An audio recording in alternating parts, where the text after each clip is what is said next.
Let me begin with the present rather than the past, namely March 30th, 2018. In the current horrors that are unfolding in Gaza, uh, one question that, in my opinion, has been ignored is what were the options available to the people of Gaza up to October 6th?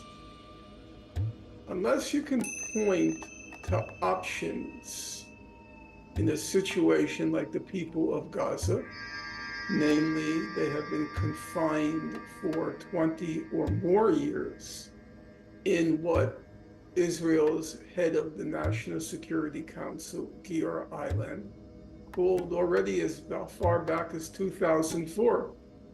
He called Gaza, quote, a huge concentration camp.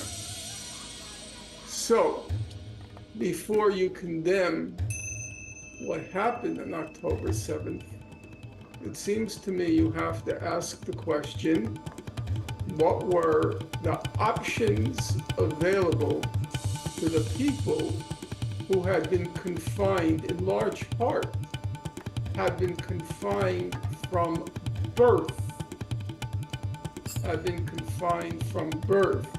into a concentration camp, and it looked as of October 6th that they were not only born into a concentration camp, not only had they languished in that concentration camp, but they would die in that concentration camp.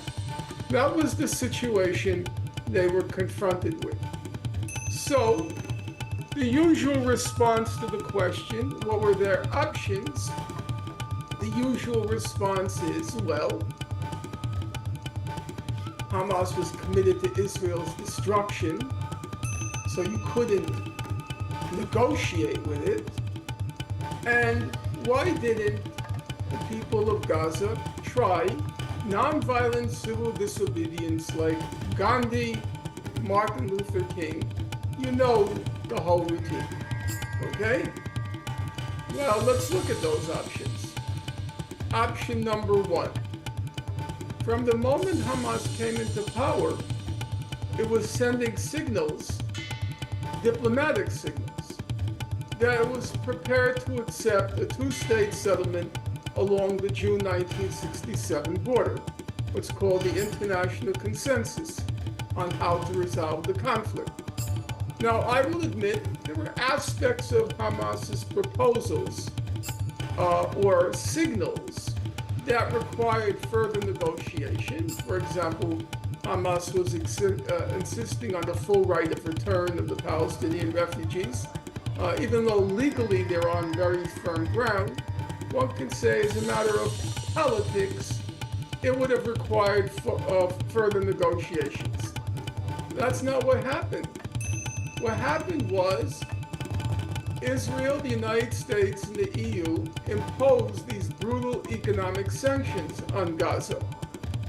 And whenever it seemed as if the Gazans or Hamas was prepared for some sort of diplomatic resolution, Israel launched one of its high-tech massacres in Gaza, what it calls its operations, in order to prevent a diplomatic resolution of the conflict.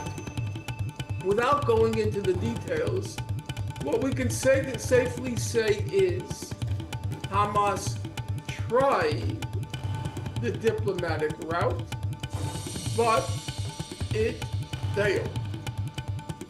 So the next obvious question, which brings us to the subject matter today, is the question, why didn't Hamas, Gaza try what Gandhi did, what Martin Luther King did?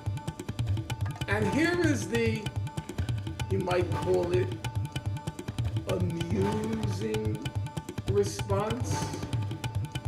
They did. They tried nonviolent resistance. They tried it in March 2018, the Great March of Return.